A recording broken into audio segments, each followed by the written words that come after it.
La Universidad Autónoma del Estado de Hidalgo, su patronato universitario a través de la División de Extensión de la Cultura, le dan la más cordial bienvenida a la 33 edición de la Feria Universitaria del Libro 2020 en su modalidad virtual.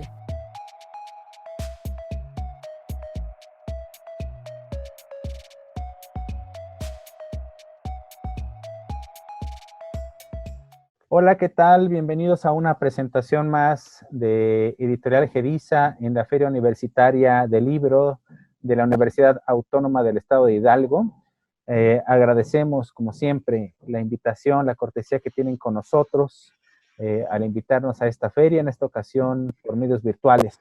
Debido a la pandemia, el próximo año estaremos por allá, como todos los años, en persona, para interactuar y escuchar a los jóvenes, a los profesores y a las gentes de Pachuca que se da la vuelta, o de otras partes que anda por Pachuca y que se da la vuelta por la feria del libro. Yo soy Luis López Rosales, representante de Gediza para las presentaciones en esta feria, encargado también de la promoción. Y tenemos en esta ocasión un libro muy interesante que se llama, es de nuestra serie de nuestra colección Educación en el siglo XXI, que es Docencia, Dirección y Gestión, los retos de las instituciones educativas, y es de Felipe Hernández Hernández. Esta es una coedición de Gediza con la Universidad Autónoma de Tlaxcala. Este es el quinto tomo de la colección Educación para el siglo XXI, que justamente intenta dar una mirada o volver sobre los temas con una mirada actual, sobre los temas urgentes de la educación en sus muy diversas facetas. Gediza también ha publicado otros libros que tienen que ver con la educación. Por estas fechas justamente estamos presentando en la Feria del Libro de Hidalgo, de la universitaria. Estamos presentando algunos otros libros que les interesará buscar en estos videos. Uno de ellos es Dinámica Socioeconómica y Educación, de Ignacio Llamas Huitrón, un excelente libro que habla acerca de justamente cuál es la dinámica socioeconómica de las familias y cómo se imbrica con la situación institucional de la educación en México. Es un gran, gran libro. También un libro que se llama Caminos del Saber, una mirada del pensamiento y el lenguaje variacional, es decir, desde el pensamiento, una cierta mirada desde el pensamiento matemático. Tenemos otro libro sobre la enseñanza alternativa de la epistemología, un libro que se llama, haciendo alusión a un libro, a una novela de John Steinbeck. La novela se llama, aquí lo tengo, Al Este del Paraíso se llama la novela, se llama Al Este del Paradigma, y es un libro colectivo acerca justamente de la enseñanza de las nuevas formas de la epistemología. En fin, tenemos una gran variedad, y de esta colección tenemos otros libros que también, incluso algunos de ellos ya han sido presentados en la propia feria. Déjenme buscarlos por acá para... uno de ellos, que en esta colección fue el número 3, es Política Educativa y Convivencia Escolar, de la violencia a la mediación del conflicto, que también es una coedición con la Universidad Autónoma de Tlaxcala, y la autora es Adriana Carro Olvera. Y también otro más que tenemos, que es... un momento. Es Educación, Violencia y Género, una mirada a la experiencia desde la convivencia en las escuelas, que es una coautoría de María Elsa Eugenia Carrasco Lozano y Adriana Carro Olvera. Asimismo, es una coedición con la Universidad Autónoma de Tlaxcala. En fin, como pueden ver, la oferta de libros y el interés que tiene Gediza en publicar libros en torno a la educación es bastante amplia. Con esto quiero decirles que este libro viene a complementar todas esas miradas desde una perspectiva muy seria en cuanto a lo institucional. porque justamente, insisto en el título, Docencia, Dirección y Gestión, los retos de las instituciones educativas, nos pone en la mesa la interacción de la actividad profesoral, de la enseñanza-aprendizaje, con la columna vertebral administrativa y con las formas en que se interactúan y se ponen a funcionar todos los recursos y herramientas, etcétera, para que la labor educativa, que rebasa sin duda las aulas, la labor educativa se lleve a cabo. Entonces, el autor, Felipe Hernández Hernández, a quien agradecemos mucho que haya aceptado estar en esta presentación virtual. Él tiene doctorado en Ciencias Administrativas por la Universidad Autónoma de Tlaxcala, maestría en Administración Educativa por la misma universidad, especialidad en Administración de la Educación por la Fukuoka Kyoiku Daigaku de Japón. Supongo que es alguna universidad, ya nos dirás, Felipe. Es licenciado en Lingüística aplicada a la enseñanza de lenguas, licenciado en Educación Básica y cuenta con formación para profesor de Educación Primaria en la Escuela Normal Urbana Federal de Tlaxcala. Es docente investigador en la División de Estudios de Posgrado en la Facultad de Ciencias de la Educación de la Universidad Autónoma de Tlaxcala y líder del cuerpo académico consolidado en gestión y políticas educativas. Es miembro del Sistema Nacional de Investigadores, nivel 1 del CONACYT, y tiene perfil deseable PRODEP. Sus líneas de investigación son las políticas educativas y la administración y gestión educativa. Bienvenido, Felipe. Cuéntanos un poco de este libro, de estas tres vertientes. Danos primero un panorama general del contenido de este libro, por favor. Sí, Luis, muchas gracias. En primer lugar, agradezco a GEDISA la oportunidad que tengo de poder participar en esta feria, pero sobre todo también de que GEDISA y la Universidad Autónoma de Tlaxcala hayan podido tener el acuerdo para hacer una coedición de algunas de las obras que son resultado de los trabajos de los investigadores y académicos de esta universidad, como ya los has mencionado. Y también, desde luego, un agradecimiento a los organizadores de esta feria del libro, que por las condiciones que tenemos, desde luego tiene una naturaleza muy diferente a la que hemos estado acostumbrados, y esperamos también, desde luego, que tenga mucho éxito. Y ahora que nos estamos habituando a una nueva normalidad, como se denomina, a una nueva forma de convivencia, pues desde luego también tenemos que aprovechar estos espacios también para poder presentar algunos de los trabajos que tenemos y sobre todo también de poder conocer algunos nuevos. Ahorita que han mencionado, Luis, algunas de otras obras de GEDISA, a mí me parece muy interesantes porque también marcan un aspecto particular de la educación que a todos los académicos nos interesa, pero sobre todo a las personas que estamos interesadas en la formación de los recursos humanos, es decir, en la formación de las nuevas generaciones y en que la educación tenga cumpla con los objetivos que socialmente siempre se le han encomendado, ¿verdad? En algunos momentos pudieran ser ligeramente diferentes a lo que marca la política educativa. En el fondo no son diferentes, en el fondo son los mismos, porque estamos hablando del futuro de las personas, del futuro de los estados y sin que sea en otro sentido, del mismo futuro del país, ¿verdad?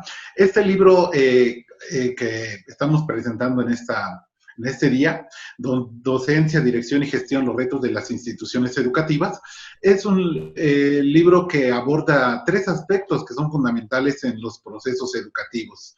Algunas veces los podemos ver separados, otras veces los podemos ver totalmente vinculados, totalmente relacionados, pero cada uno de ellos afronta una naturaleza y unos retos que los maestros debemos conocer, que las autoridades debemos conocer, que los estudiantes tenemos que conocer y sobre todo también que tenemos que repensar cómo se hace la docencia, es decir, el profesor cómo trabaja, qué es lo que está haciendo, cómo lo ha hecho, los directivos también, de qué manera trabajan, cómo asumen esta función directiva, qué es lo que piensan, qué es lo que hacen, por qué llegaron, y desde luego lo que es la gestión de las instituciones educativas, que es una situación que a veces se ve muy superficialmente o a veces se ve de una manera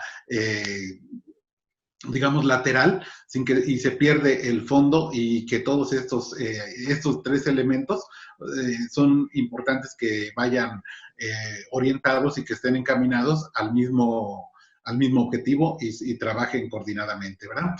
El primer punto que a mí me parece muy importante es una apreciación que tenemos de la docencia.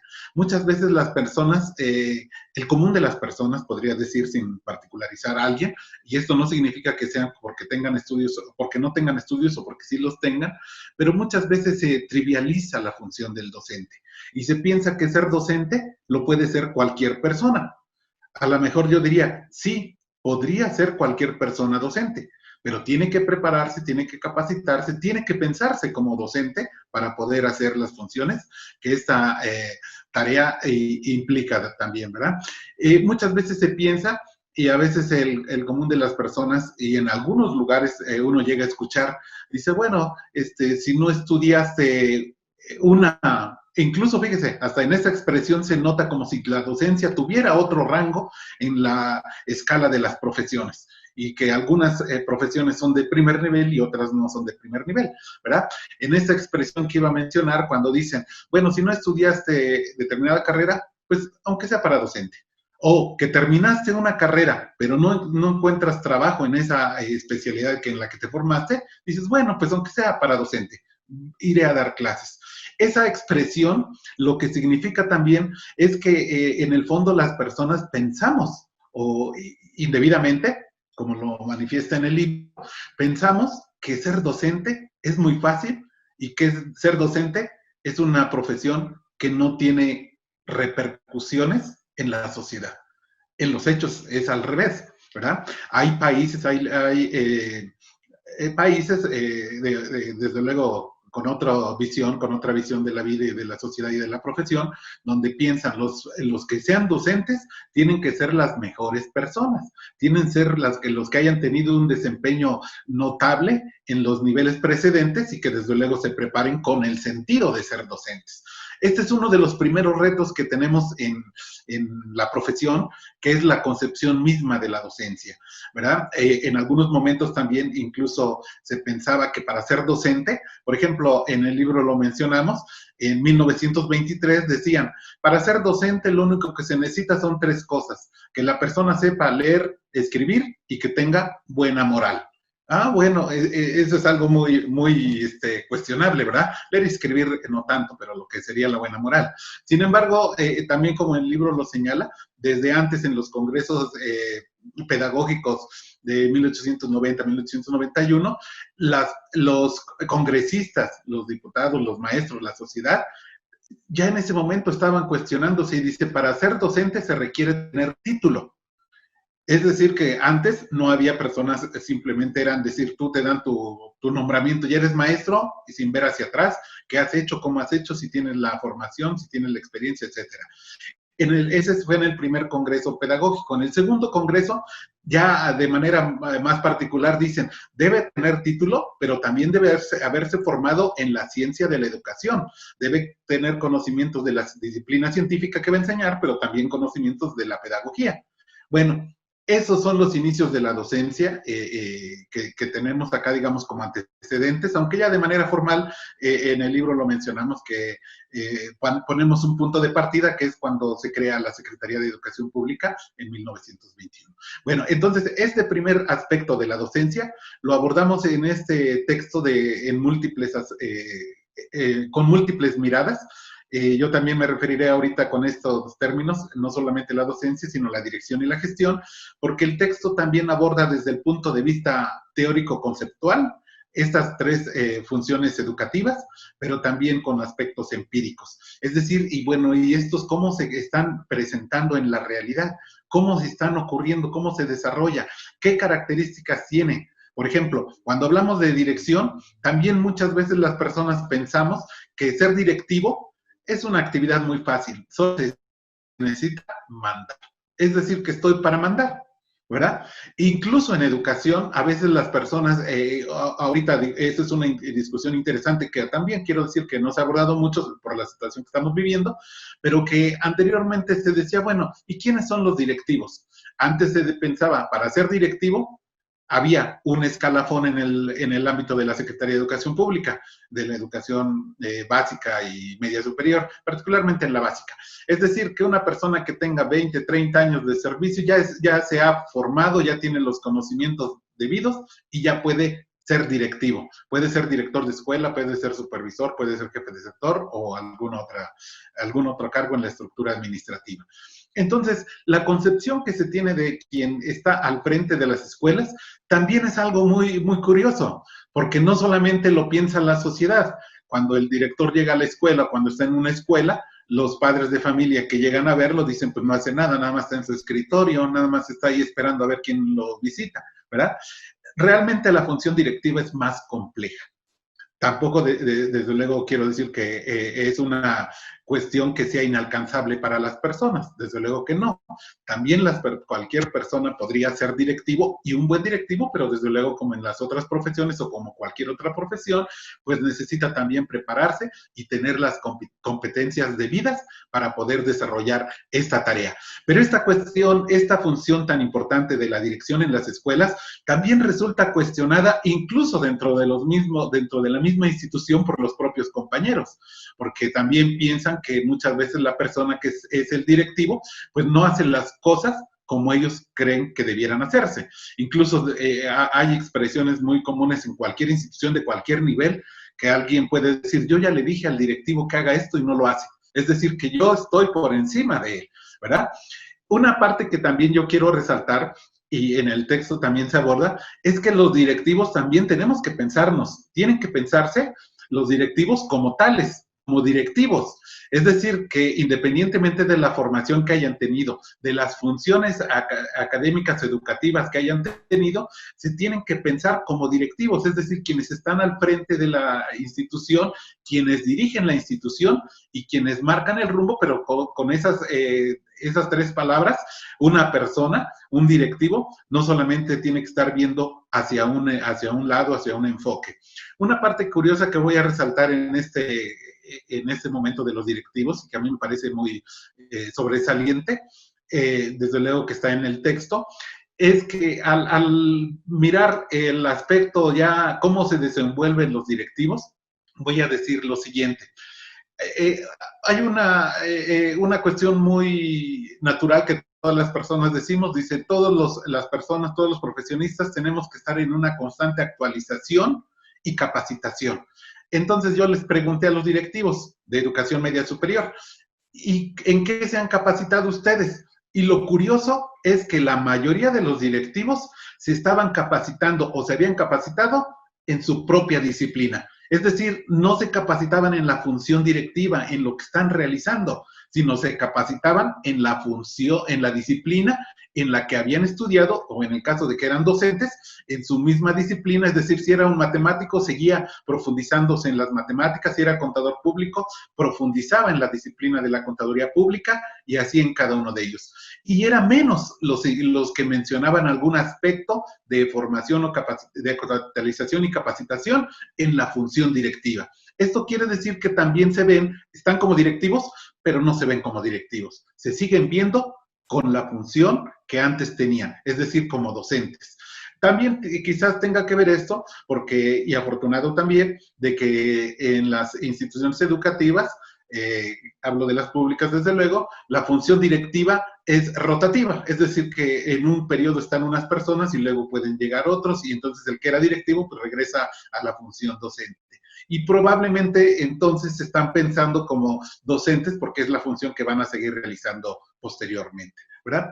Bueno, entonces esta parte también es una cuestión interesante porque también diríamos, y bueno, ¿y dónde se preparan los directivos? Y pareciera que los directivos solo se preparan en el ejercicio, pero cuando ya están al frente de la institución, cuando ya los nombraron, cuando ya tienen que atender determinadas situaciones, y entonces se dan cuenta que la función directiva no solamente es mandar, sino también tener conocimientos de psicología, de administración, de gestión, de derecho, y ahora ya incluiríamos otro que sería de salud. Es decir, que ser un directivo no es solamente el que esté al frente para mandar, sino debe tener un conocimiento más amplio de lo que es la función educativa de las instituciones. Y el tercer punto que a mí me parece también sobresaliente, que digamos en la administración muchas veces decimos que, en la teoría administrativa decimos que la administración es una función adjetiva y en las escuelas, en las universidades, por ejemplo, así decimos, la función sustantiva es la docencia, la investigación y la difusión de la cultura. Y la administración es una función adjetiva, es decir, como que lateral. Si la realizas está bien y si no la realizas pareciera que no pasa nada. Sin embargo, es una columna vertebral, es una columna que si está fallando, que si no está bien orientada, desde luego que toda la institución puede tener dificultades en su funcionamiento. Pero esta función también, cuando hablamos de la gestión de las instituciones educativas, muchas veces la minimizamos y decimos que solamente es una actividad de tramitología. Es decir, que hay que hacer solicitudes, hay que pedir, hay que esperar que nos den o insistir para que nos den, para que tengamos las condiciones adecuadas para el funcionamiento de una institución, sea la dirección de la escuela, es decir, sea el conjunto de la institución, o sea el grupo específico en el que el docente está trabajando. La gestión entonces también la podemos ver, se puede ver de una manera muy parcial y de una manera digamos, mínima en el sentido del alcance, cuando es completamente amplia y desde luego que su impacto puede ser influir tanto para que los alumnos y los docentes encuentren gusto en su trabajo, gusto en su institución, o al contrario, que puedan sentirse desanimados y que, bueno, estemos en una condición de veras que sería de solamente estar en las escuelas porque pase el tiempo y el profesor para que se acumule la antigüedad de vida y pueda jubilarse, y los estudiantes que se pase el tiempo y que se acumulen los años requeridos para poder terminar ese nivel educativo y poder continuar sus estudios. Este libro, entonces, docencia, dirección y gestión, se refiere precisamente a esos retos que enfrentamos en el sistema educativo y que si bien se han atendido en las distintas reformas educativas, también conviene que no solamente sea una discusión desde la política educativa, sino que sea una discusión desde la docencia, desde la dirección de las escuelas, desde la gestión de las instituciones y donde nos involucremos todas las personas que estamos interesadas en el funcionamiento de una escuela, pero sobre todo también en que tengamos buenos resultados, porque también independientemente de todo, incluso, ahora regresaré al principio, incluso independientemente de la manera en que las personas hayan accedido a la función docente, el hecho es que la sociedad demanda de los docentes que tengan un buen desempeño, que tengan buenos resultados, porque en ellos estriba también el futuro de las familias y el futuro del Estado y desde luego que el futuro de nuestro país. Esto es en términos generales lo que trata el libro y desde luego que a mí me parece, ¿quién no lo diría, verdad? Como autor me parece muy interesante, pero al darle una mirada a todas las personas le podemos encontrar un detalle, un aspecto que diríamos, bueno, esto es algo que hay que atender, esto es algo en el que nosotros no podemos dejar de lado ni podemos dejar de mirar lo que está pasando en las instituciones educativas, sobre todo con los actores que participan en ella. Gracias, Felipe. Cuando miramos el sistema educativo, me refiero por sistema al conjunto de instituciones, no solamente a la SEP, sino también a las universidades, etcétera, a los distintos sistemas educativos, vemos una multiplicidad de formas en las que se crean, se desarrollan, se gestionan estos centros educativos. Y justamente esa diversidad es la que podría hacer parecer que hay muchas formas de dirigir, de gestionar una escuela, de dar clases, y en efecto, hay distintos estilos, distintas formas. Tú te estás centrando en tu libro, te estás centrando justamente solo en tres elementos de este enorme sistema. Ya mencioné algunos otros que abordan los otros autores. Sin embargo, esta mirada tuya, que pareciera que solo tiene en el centro estos tres elementos interactuando, es también producto de una mirada sistémica. Es decir, que estás viendo cómo, no de manera aislada, sino que, como lo acabas de decir, de manera articulada, cómo van funcionando. Casi podríamos decir que cuando estamos enterados de la escuela es porque vemos algo en nuestros hijos, porque nuestros hijos nos avisan de alguna cuestión en especial, que tienen que ir a hacer algún viaje al museo, o bueno, esperamos que pronto lo vuelvan a hacer, que si tienen que presentar sus exámenes, que si tienen que ir a hacer una tarea no sé dónde, etcétera, etcétera, ¿no? Es cuando más o menos empezamos, o sea, junta en la escuela, en fin, es cuando más o menos nos enteramos de que hay otras instancias aparte de la sola cuestión de las clases. Y a veces justamente que no nos enteremos, no nos ponemos a pensar que es que en términos generales la cosa va marchando más o menos bien. Entre menos se note la gestión y la dirección, es que pues en principio podríamos pensar que la cosa marcha bien, ¿no? Es cuando no hay problemas, digamos.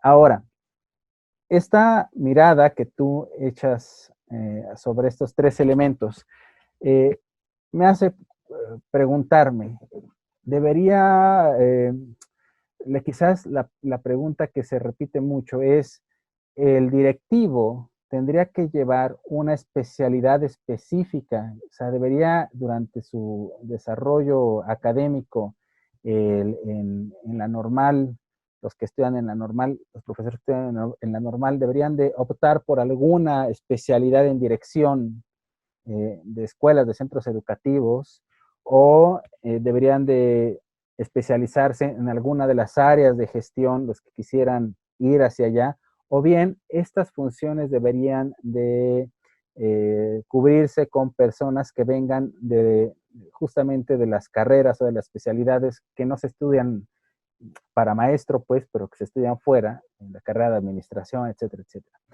O quizás debería de haber una mirada más amplia. Yo no conozco la currícula de los profesores que estudian en la normal. No sé si existan las materias de dirección, de gestión, etcétera. Por cierto, que a esta amplitud de saberes que debería de tener un directivo, un gestor de los centros educativos, quizás ahora tendríamos que agregar justamente el de la enseñanza a distancia, la enseñanza en línea, la actualización de sistemas tecnológicos y la adaptación, que ese quizás es otra especialidad, incluso la adaptación de la currícula de los distintos niveles académicos a formatos electrónicos, que es el enorme reto actual, y aparte quizás alguna especie de trabajo social para tratar de facilitar estos procesos en las familias que no tienen acceso tecnológico suficiente. En fin, insisto en la pregunta, ¿debería de haber una especialización independientemente de la formación de maestro, o tendría que ser como parte de la formación de los maestros estas otras aptitudes, estas otras competencias, y en concreto si eso lo abordas en tu libro? Bueno, yo creo en principio que tenemos que pensar en que la función que realiza una persona debe estar con la preparación, debe tener las competencias debidas para el desarrollo de esa función. Es decir, voy a poner un ejemplo ajeno.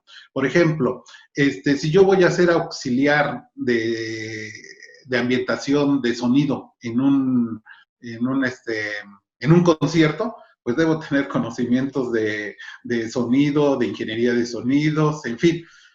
Pero si soy cantante, yo no puedo ser a la vez, no puedo desarrollar las funciones de un ambientador de sonido. Es decir, yo sé cantar, sé la modulación de la voz, sea la impostación, sea los tonos, bajos, altos, etcétera, lo que implica esta profesión, ¿verdad?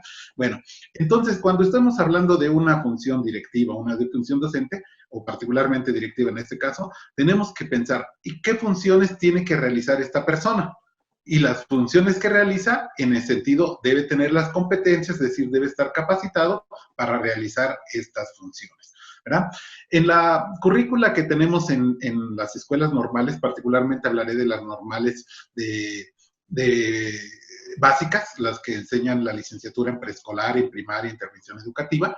En estas, la función directiva no se encuentra como una formación especializada, sino solamente se encuentra la legislación educativa y alguna forma, digamos, si acaso, alguna materia referida a las instituciones.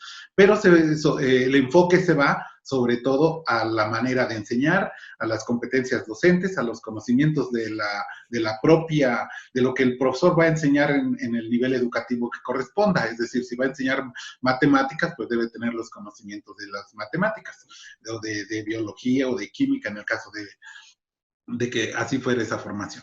Entonces, en principio, la formación que tenemos en las escuelas normales no se orienta a la función directiva. Las personas, cuando empiezan a trabajar, usualmente lo hacen en la función docente.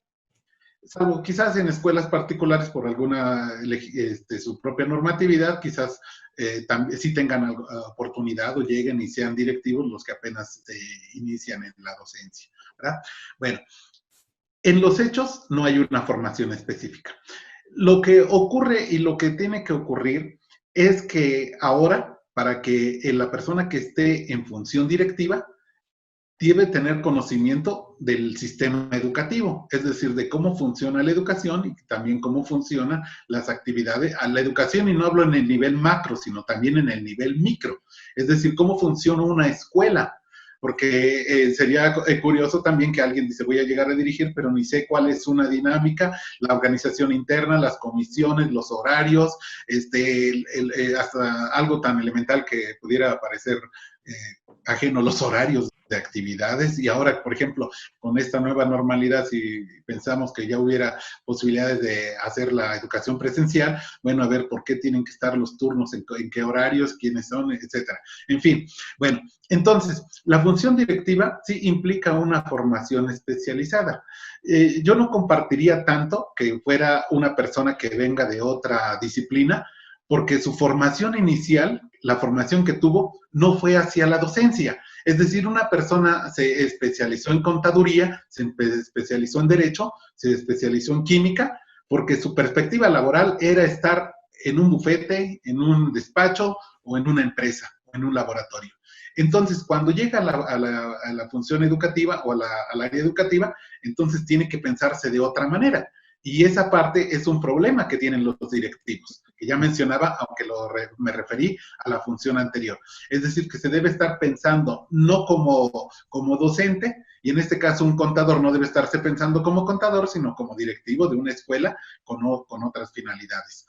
En el libro lo abordamos y también, por ejemplo, hacemos alusión al procedimiento que se sigue para nombrar directivos en una institución.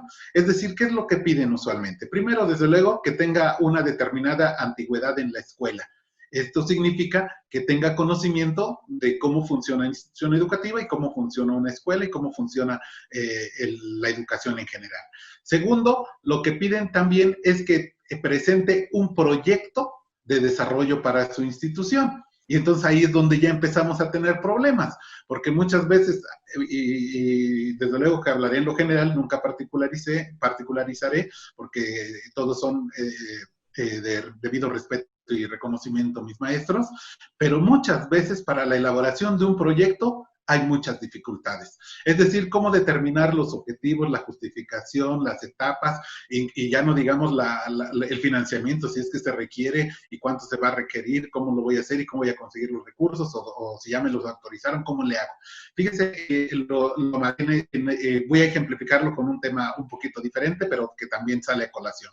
Por ejemplo, en los consejos técnicos escolares antes de esta pandemia, se reunían y tenían que presentar su plan de mejora. No hablaré en lo general, pero sí tuvo conocimiento de algunos planes de mejora que no tenían ni siquiera identificados cuáles eran las debilidades de sus alumnos, de sus estudiantes, y por tanto no podían determinar qué acciones iban a tomar para poder superar esas debilidades, poder afrontarlas. Y ponían cosas que de luego uno dice, bueno, aquí no tiene ni pies ni cabeza, ¿verdad? Es decir, que en la elaboración de un proyecto para el desarrollo de una escuela ya implica habilidades de otra naturaleza. No es solamente decir, quiero esto, sí, quiero, pero ¿cómo, para qué y cómo? Porque además la legislación así ya no los exige, y lo cual es correcto. Es decir, si voy a solicitar recursos para el desarrollo de mi institución y decir, bueno, ¿y cuál es el impacto? ¿Quiénes son los beneficiarios? ¿En dónde se va a ver reflejado ese beneficio o el recurso que se vaya a aplicar? Entonces, yo coincido y creo, en el libro también lo manifestamos, primero que tenemos que pensarnos que un directivo tiene que cumplir determinadas funciones. Segundo, que me debo capacitar para el desarrollo de esas funciones.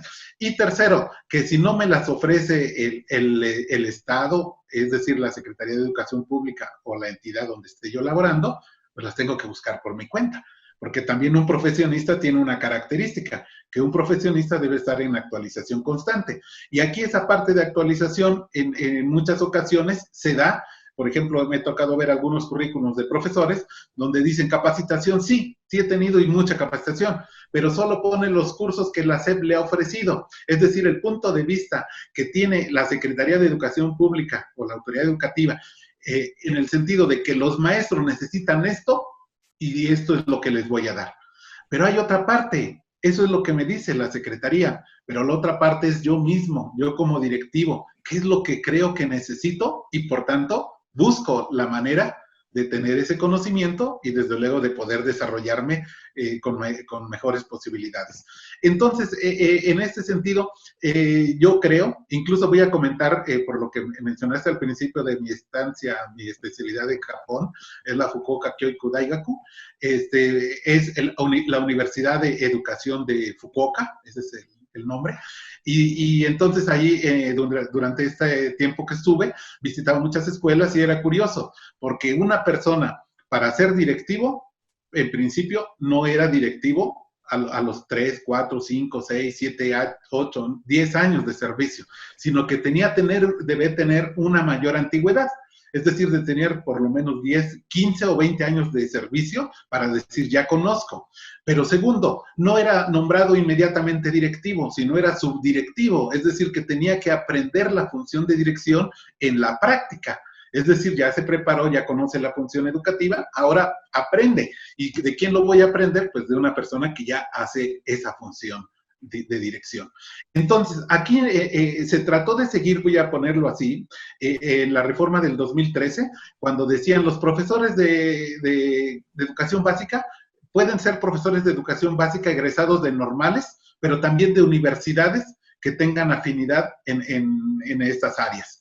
Y entonces decían, bueno, una vez que es nombrado o que pasa el examen en ese tiempo, ahorita la normatividad es otra, en ese tiempo, dice, la persona que aprueba el examen y que tiene la denominación de idóneo y entra a ser docente, se le debe asignar un asesor, un tutor, es decir, un maestro de mayor experiencia que lo vaya guiando también en la docencia, en la iniciación a la docencia. Bueno, eso lo hace, se hace en Japón en el sentido de que una persona, un directivo, le asignan en automático, porque no llega de directivo, llega de subdirectivo, de su director, y le asignan a su asesor, a su tutor, que es el director de ya experiencia, ¿verdad? Aquí, bueno, desde luego es otra nuestra naturaleza, otra nuestra sociedad y otra nuestra complejidad, y bueno, en el caso que mencionaba de los que ingresaban al servicio educativo, por lo menos los estudiantes que ingresaban como profesores y con los que yo platiqué, me decían que no tuvieron nadie que los asesorara en la función docente.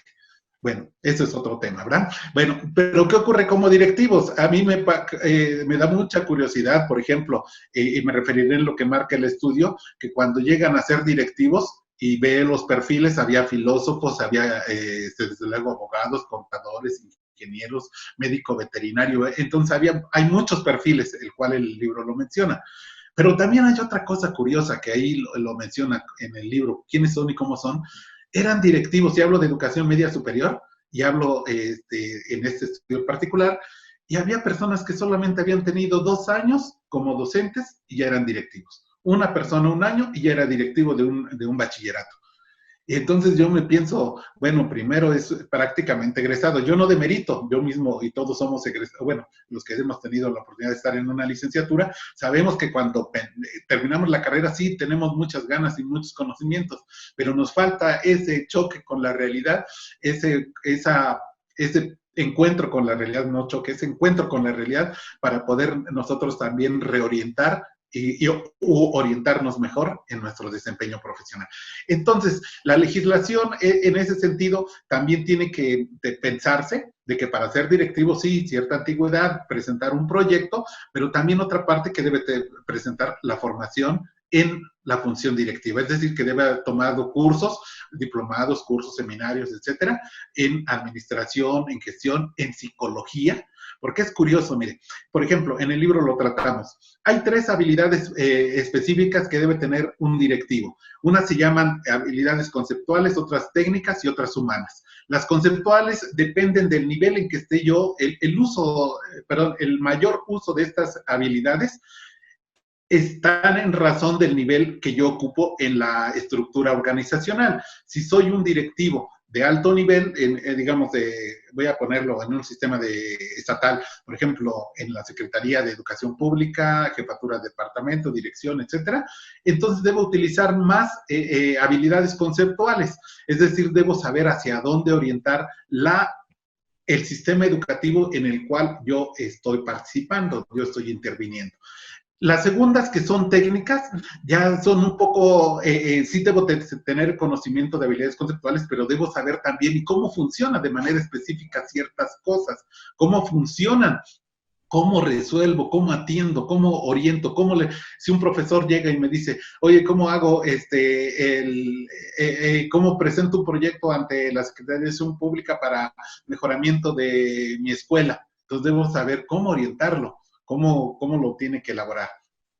Pero la tercera es una habilidad que sí tiene mucha importancia, pero que a veces la minimizamos o la vemos de otra manera, que es las habilidades humanas, que son las habilidades de relacionarse con los demás, ¿verdad? Pero no hablo de relacionarse en el sentido coloquial de llevarse bien, que esa es otra cosa. Yo me puedo llevar bien, pero otra parte es relacionarme y decir, ¿y cómo resuelvo un conflicto en mi escuela como directivo entre 2 profesores, entre profesor y alumno? ¿Cómo hago para que entre alumnos en un mismo salón que tienen un conflicto, que llegaron a un grado elevado de confrontación, cómo intervengo para que también las cosas se suavicen, para que pueda yo aligerar, para que pueda mejorar? Entonces, las habilidades humanas se refieren precisamente al conocimiento de las relaciones entre las personas. Y esto, desde luego, tiene un tanto de psicología. ¿Cómo aplico o no aplico? Porque muchas veces decimos, la norma. Voy a poner un caso que en alguna ocasión se me presentó, también en mi experiencia como directivo de educación media superior que lo fui. Ya muy rápidamente, porque ya estamos sobre el tiempo, Felipe. Con esto voy a cerrar, con una experiencia prácticamente. Llega un padre de familia y dice, tengo un problema, mi hijo le encontré y tiene droga y yo desconocía. Entonces uno como directivo, ¿qué hace? Expulsado. No quiero saber ni del padre ni del hijo.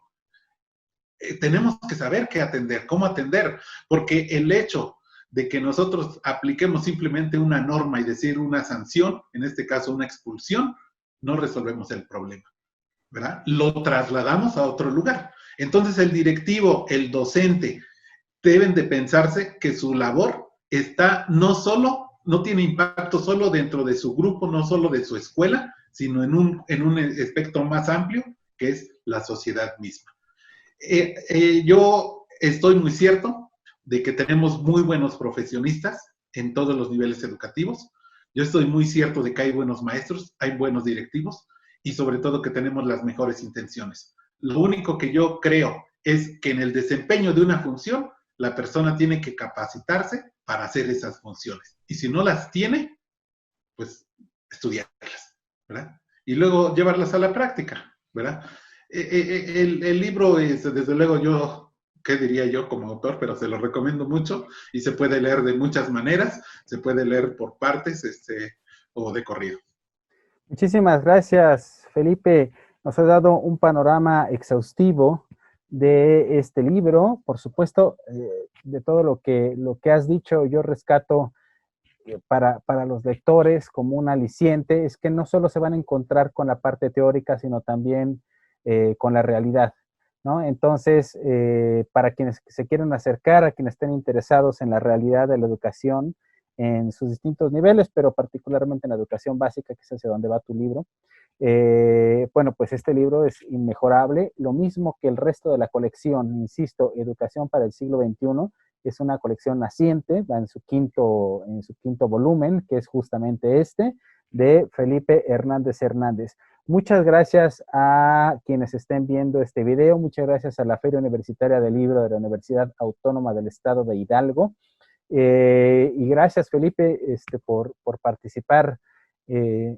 Nos veremos próximamente, organizaremos otras presentaciones, algunos encuentros, quizás algunos debates, estaría muy bueno con gente dentro del sistema educativo. Ya veremos, lo daremos a conocer oportunamente y seguimos en esto. Muchas gracias. Pues muchas gracias a Gedisa y gracias también a la Feria del Libro y muchas gracias a todos ustedes que pueden ver este video. Muchas gracias a todos. Hasta luego, nos vemos.